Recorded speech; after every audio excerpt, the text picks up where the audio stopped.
നമസ്കാരം, view point മീഡിയയിലേക്ക് സ്വാഗതം. നോക്കൂ, ഒരു തിരഞ്ഞെടുപ്പ് കഴിഞ്ഞിരിക്കുന്നു. ഒരു തിരഞ്ഞെടുപ്പിനെ അപ്പാടെ സ്വാധീനിച്ചത് ശബരിമലയിലെ സ്വർണ്ണ കളവാണ്, സ്വർണ്ണമോഷണമാണ്. നോക്കൂ, പോറ്റിയെ കേറ്റിയെ എന്നുള്ള ഗാനം ഒരു മുന്നണിയെ എമ്പാടും ബാധിച്ചു. അതിനെതിരെ കേസെടുക്കേണ്ടി വന്നു. പക്ഷെ സത്യത്തിൽ ഈ സ്വർണ്ണക്കടത്തിന് പിന്നിൽ ആരാണ്? ഇടതുപക്ഷം തന്നെയാണോ?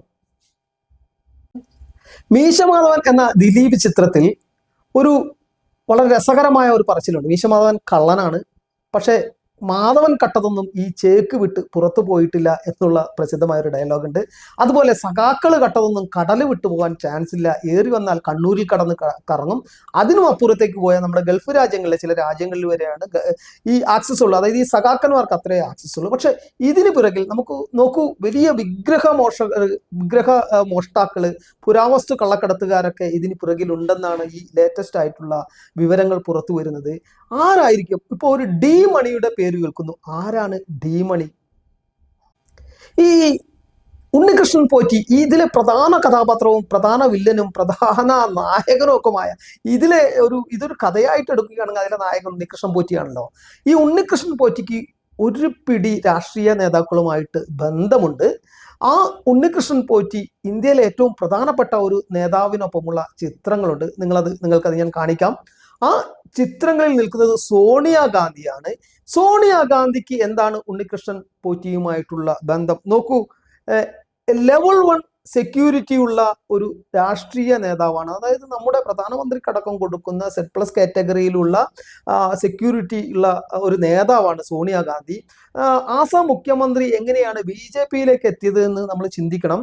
ഈ സോണിയാഗാന്ധിയെയും രാഹുൽ ഗാന്ധിയെയും കാണാൻ ആഴ്ചകളോളം ഡൽഹിയിൽ അതായത് അവിടെ റൂമെടുത്ത് താമസിച്ച് കെട്ടിക്കിടന്നിട്ട് അദ്ദേഹത്തിന് കാണാൻ കഴിഞ്ഞില്ല. പിന്നീടാണ് അമിത്ഷായുടെ വിളി വരികയും അദ്ദേഹം BJP-യിലേക്ക് പോയും അതിനുശേഷം നമ്മളെ വടക്കു കിഴക്കൻ സംസ്ഥാനങ്ങളുടെ ചരിത്രം മാറി, അതിന്റെ ചിത്രം മാറി BJP-യിലേക്ക് പതുക്കെ ആ കാവ്യ നിറത്തിലേക്ക്, ഓർണ നിറത്തിൽ നിന്നും കാവ്യ നിറത്തിലേക്ക് അങ്ങനെയാണ് മാറിയത്.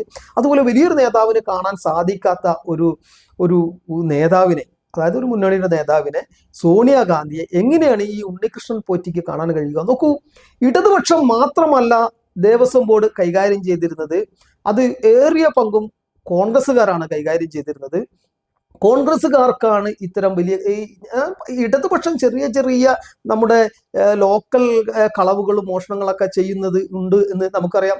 കിറ്റ് കക്കലായിക്കോട്ടെ, ദുരിതാശ്വാസ സാധനങ്ങൾ കക്കലായിക്കോട്ടെ, അതിനപ്പുറത്ത് നമ്മളെ കോപ്പറേറ്റീവ് ബാങ്കുകളിലുള്ള കൊള്ളയോ, അതിനപ്പുറത്തേക്കൊന്നും അവർക്ക് സാധിക്കില്ല എന്ന് തന്നെയാണ്. വലിയ വലിയ കള്ളക്കടത്തും കൊള്ളയടിയും ഒക്കെ കോൺഗ്രസ്സുകാരുടെ വകയായിട്ടാണ്.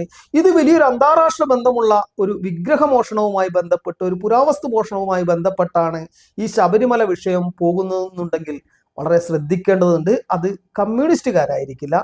ഇപ്പോൾ ഈ തിരഞ്ഞെടുപ്പിൽ ഈ ഇടതുപക്ഷത്തിന് തിരിച്ചടി കിട്ടിയത് ഒരുപക്ഷെ അവർ മുൻപ് ചെയ്ത സ്ത്രീ പ്രവേശനവുമായിട്ട് ബന്ധപ്പെട്ട് ആ ക്ഷേത്രത്തെ നശിപ്പിക്കാനായിട്ട് അവരുടെ ആദർശം പൊക്കിപ്പിടിച്ചുകൊണ്ട് നവോത്ഥാനം എന്ന പേരിൽ, നവീകരണം എന്ന പേരിൽ, നവോത്ഥാനം എന്ന പേരിൽ അവർ കാട്ടിക്കൂട്ടിയ ചെറുതല്ലാത്ത തെമ്മാടിത്തരത്തിന് കിട്ടിയ പണിഷ്മെന്റ് ആയിരിക്കാം, ശിക്ഷയായിരിക്കാം. പക്ഷെ ശിക്ഷ വലിയത് വരാൻ കിടക്കുന്നു. അയ്യപ്പനോട് പുലികളി പാടില്ല എന്നാണ് പറയുക സാധാരണയായിട്ട്. ഇതിന് പിറകിൽ കോൺഗ്രസ് ആയിരിക്കാനാണ് സാധ്യത. എങ്ങനെയാണ് കോൺഗ്രസിന് ഈ വിഗ്രഹ കടത്തുകാരുമായിട്ട് ബന്ധം വരാൻ സാധ്യത എന്ന് നമുക്കൊന്ന് പരിശോധിക്കണം. നോക്കൂ, നമ്മൾ പറഞ്ഞത് സോണിയാഗാന്ധിക്ക് എങ്ങനെയാണ് ബന്ധം വരിക വിഗ്രഹ കടത്തുകാരുമായിട്ട് എന്നാണ്. നിങ്ങൾ അതിനു മുമ്പ് ചെറുതായിട്ടൊരു വീഡിയോ കാണുക. വീഡിയോ എല്ലാ കാലത്തും ഈ സോണിയാഗാന്ധിയെയും, നാഷണൽ ഹെറാൾഡ് കേസ് ഇന്ന് ജാമ്യത്തിൽ ഇറങ്ങി നിൽക്കുകയാണ് രാഹുൽ ഗാന്ധിയും സോണിയാഗാന്ധിയും. ആ സോണിയാഗാന്ധിക്കെതിരെ കേസ് കൊടുത്തിട്ട് നേതാവുണ്ട് സുബ്രഹ്മണ്യൻ സ്വാമി. ആ സുബ്രഹ്മണ്യൻ സ്വാമി എത്രയോ കാലം മുമ്പ് പറഞ്ഞ ഒരു വീഡിയോ ഉണ്ട്. ആ വീഡിയോ നിങ്ങളൊന്ന് കേൾക്കുക. കുറഞ്ഞൊരു 30 സെക്കൻഡ് വീഡിയോ ആണ്, നിങ്ങൾ അതൊന്ന് കേൾക്കുക. Antique smuggling. Her sister Anushka, that's a Russian name. Her real name is Alexandria. But father gave the name Anushka. She has 2 shops in Italy. One is called Ethnica, named Rivolta, and another is called Ganapati, in the hometown of Sonia Gandhi's mother, or Bassano. and photographs have been produced. I've put it in court, and it shows antiques stolen from all over India. Who carted them there? The LTT. People wouldn't believe me when I said that, but only now when the Italian government has announced that they have arrested 33 LTT. നോക്കൂ, ഇവിടെ നമ്മൾ കാണുന്ന വളരെ ത്യാഗസമ്പന്നയായിട്ടുള്ള ത്യാഗശീലയായിട്ടുള്ള വലിയൊരു നേതാവിന്റെ ചിത്രമാണ് സോണിയാഗാന്ധിക്ക്. പക്ഷെ സോണിയാഗാന്ധിയുടെ കുടുംബ പശ്ചാത്തലം വളരെ മോശമാണെന്ന് പറയേണ്ടി വരും. നോക്കൂ, ഒരു നാസി പട്ടാളക്കാരൻ ഇല്ലെങ്കിൽ നാസി പാർട്ടിയുടെ ഫാസിസ്റ്റ് പാർട്ടിയുടെ പ്രവർത്തകനായിരുന്നു സോണിയാഗാന്ധിയുടെ പിതാവ് സ്റ്റെഫാനോ മെയ്നോ. അദ്ദേഹത്തിന്റെ ഈ സോണിയാഗാന്ധിയുടെ സഹോദരിയായിട്ടുള്ള അനുഷ്ക എന്നറിയപ്പെടുന്ന അലക്സാണ്ട്ര മെയ്നോയ്ക്ക് 2 ഷോപ്പുകളുണ്ട്. പുരാവസ്തു കച്ചവടത്തിലുള്ള 2 ഷോപ്പുകളുണ്ട്. കൃത്യമായിട്ട് നമ്മുടെ സുബ്രഹ്മണ്യൻ സ്വാമി അത് പറയുന്നു. അത് ഒന്നിന്റെ പേര് ഗണപതി എന്നാണ്, മറ്റൊന്നിന്റെ പേര് എത്നിക്ക എന്നാണ്. ഈ ഷോപ്പുകളിൽ വലിയ തോതിൽ ഒക്ടോവിയോ കൊത്രോച്ചിയുടെ, നമുക്കറിയാം ഒക്ടോവിയോ കൊത്രോച്ചിയും ഈ സോണിയാഗാന്ധിയും തമ്മിലുള്ള ബന്ധം. ഒക്ടോവിയോ കൊത്രോച്ചിയുടെ പ്രതാപകാലത്ത് ഒട്ടനവധി വിഗ്രഹങ്ങൾ ഇന്ത്യയിൽ നിന്നും കച്ചവടത്തിന് പോയിരുന്നു. ഈ വിഗ്രഹങ്ങൾ, പുരാവസ്തുക്കൾ, പഞ്ചലോക വിഗ്രഹങ്ങൾ ഈ എത്നിക്ക എന്നും ഗണപതി എന്നും പേരുള്ള ഈ ഷോപ്പുകളിലായിരുന്നു അനുഷ്ക എന്ന് പറയാൻ എളുപ്പത്തിന് ആ പേരാണ്. അനുഷ്കയുടെ സഹോദരി, സോണിയയുടെ സഹോദരി അനുഷ്കയുടെ ഷോപ്പുകൾ, എത്നിക്ക ഗണപതി എന്ന ഷോപ്പുകളിലാണ് എത്തിപ്പെട്ടത്. അതിനുശേഷം അത് നോക്കൂ, അത് ലണ്ടനിൽ ലേലത്തിൽ വെച്ചു. ആ കേമൻ ഐലൻഡിൽ ആ ലേലത്തിലൂടെ കോടികൾ അവർക്ക് ലഭിച്ചു.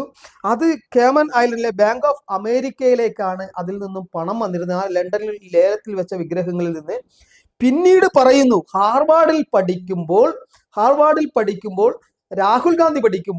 രാഹുൽ ഗാന്ധിക്ക് വേണ്ട പണം വന്നിരുന്നത് ഇതേ ബാങ്കിൽ നിന്നായിരുന്നു. ഇതിനെതിരെ ഇത് തെളിവ് സഹിതം നമ്മുടെ സുബ്രഹ്മണ്യൻ സ്വാമി ഒരു കേസ് ഫയൽ ചെയ്യുകയുണ്ടായി.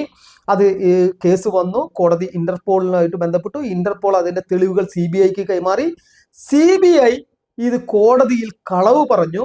പക്ഷെ കോടതി അത് കൃത്യമായി കണ്ടെത്തുകയും ആ കോടതി ശാസിച്ചപ്പോൾ CBIയുടെ അഭിഭാഷകൻ, അന്ന് കോൺഗ്രസ് ആണ് ഭരിക്കുന്നതെന്ന് നിങ്ങൾ ഓർക്കുക, CBIയുടെ അഭിഭാഷകൻ തെറ്റ് ഏറ്റു പറഞ്ഞു, മാപ്പ് പറഞ്ഞു.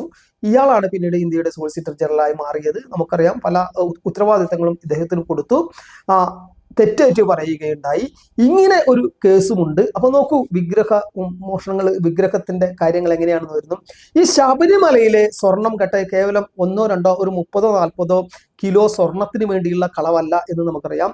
ഇതിൽ 500, 600 കോടി രൂപ കൈമറിഞ്ഞു വന്നിട്ടുണ്ട്. ഇത് കേവലം സഖാക്കന്മാർ, ഞാൻ ഒന്നുകൂടി പറയാം, മാധവൻ കട്ടതൊന്നും ചേക്കിന് പുറത്തു പോയിട്ടില്ല എന്ന് പറഞ്ഞ പോലെ ഇത് സഖാക്കന്മാരായിരിക്കാൻ സാധ്യതയില്ല എന്നുള്ളത് തന്നെയാണ്. ഏതെങ്കിലും സഖാവിന് വാഴ നനയുമ്പോൾ ചീര നനയുന്നു എന്ന് പറഞ്ഞതുപോലെ വല്ല നക്കാപ്പിച്ചയും കിട്ടിക്കാണും. പക്ഷെ ഇതിന് പുറകിൽ വലിയ ആളുകളാണ്.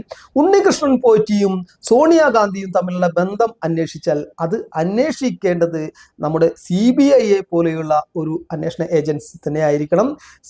കേരള പോലീസിലെ സ്പെഷ്യൽ ഇൻവെസ്റ്റിഗേഷൻ ടീം SITക്ക് ഇതിന് ഒരു കാര്യം ഒന്നും ചെയ്യാൻ കഴിയില്ല എന്നുള്ളത് തന്നെയാണ്. ഇത്രയും വലിയൊരു കേസിൽ ഇത് CBI അന്വേഷിക്കുകയാണെങ്കിൽ കൃത്യമായിട്ട് എത്തേണ്ടവരിലേക്ക് എത്തും. സോണിയാഗാന്ധി ഇത് ചെയ്തു എന്നല്ല പറയുന്നത്, സാഹചര്യങ്ങളും സംശയങ്ങളും അങ്ങോട്ടാണ് വിരൽ ചൂണ്ടുന്നത്. ഇടതുപക്ഷം എന്ന കോമാളികളെ മുന്നിൽ നിർത്തിക്കൊണ്ട്, അങ്ങനെ തന്നെ ഞാൻ പറയാം, കൃത്യമായിട്ട് അവർക്കത് എടുക്കാൻ കഴിഞ്ഞില്ല. എന്തോ നവോത്ഥാനം എന്നൊക്കെ പറഞ്ഞുകൊണ്ട് പുകില് കാട്ടിക്കൂട്ടിയ അവർക്കുള്ള ചെറിയൊരു കൊട്ടാണ്, വലിയ കൊട്ട് ഇപ്പുറത്ത് കിടക്കുകയാണ്. ഇത് എത്തിച്ചേരുന്നത് ഒടുക്കം ഇറ്റലിയിലേക്ക് തന്നെ ആയിരിക്കും എന്നാണ് ഇത് സസൂക്ഷ്മം വീക്ഷിക്കുമ്പോൾ നമുക്ക് പറയാനുള്ളത്. അന്ന് പോറ്റിയെ കേറ്റിയെ സഖാക്കളാണ് അയ്യപ്പ, സ്വർണം കട്ടവൻ ആരപ്പ, സഖാക്കളാണ് അയ്യപ്പ എന്ന് പറഞ്ഞവർ സഖാക്കളല്ല, കോൺഗ്രസ്സുകാരാണ് അയ്യപ്പ, സത്യം മനസ്സിലാക്കൂ മാളവരെ എന്ന് തിരിച്ചു പാടേണ്ട ഒരു അവസ്ഥയിലേക്ക് വരും. എന്തായാലും ഇക്കാര്യത്തിൽ സഖാക്കളോട് എനിക്ക് വളരെ സഹതാപമുണ്ട്. കാരണം ഇതിൽ പെട്ടുപോയത് നിങ്ങളാണ്. ആ പെടലും നിങ്ങൾക്കൊരു ശിക്ഷയാണ്. എന്തായാലും നിങ്ങൾക്ക് ആ ശിക്ഷ കഴിഞ്ഞു എന്ന് തന്നെ മനസ്സിലാക്കാം. യാഥാർത്ഥ്യ ബോധത്തോടു കൂടി നല്ല സത്യസന്ധമായിട്ടുള്ള ഒരു CBI ടീം ഇത് അന്വേഷിക്കുകയാണെങ്കിൽ കൃത്യമായിട്ട് എത്തേണ്ടിടത്തേക്ക് എത്തും. കോൺഗ്രസ് എന്ന രാഷ്ട്രീയ പാരസൈറ്റുകളുടെ മുഖം വെളിവാകും, വികൃതമായ മുഖം വെളിവാകും എന്ന് മാത്രമാണ് എനിക്ക് പറയാനുള്ളത്. ഇതിൽ നിങ്ങൾക്കുള്ള സംശയങ്ങൾ, നിങ്ങളുടെ എതിർപ്പുകളും നിങ്ങളുടെ ആക്ഷേപങ്ങളും കമൻ്റായിട്ട് സഭ്യതാപൂർവം ഈ കമൻറ്റ് ബോക്സിൽ രേഖപ്പെടുത്തണം എന്ന് അഭ്യർത്ഥിക്കുന്നു. നന്ദി, നമസ്കാരം.